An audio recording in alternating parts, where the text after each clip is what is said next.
બેઠક પર પેટા ચૂંટણી યોજાઈ રહી છે ત્યારે ભાજપ અને કોંગ્રેસ બંનેના ઉમેદવારોએ જીતનો દાવો વ્યક્ત કર્યો છે। ભાજપના ઉમેદવાર કિરીટ પટેલ છે જ્યારે કોંગ્રેસના ઉમેદવાર નીતિન રાણપરિયા આ બંને જીતનો દાવો વ્યક્ત કર્યો છે।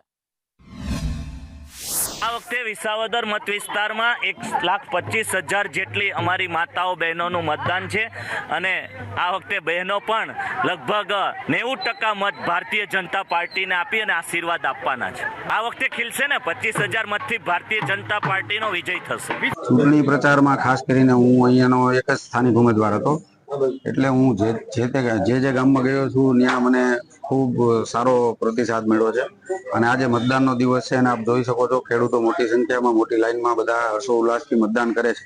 હું પણ મારા પરિવાર સાથે મતદાન કરવા આવ્યો છું અને મને વિસાવદર વિધાનસભાની જનતા પર વિશ્વાસ છે કે આવતી 23 તારીખે વિસાવદરની જનતા મને જંગી બહુમતીથી વિજય બનાવશે।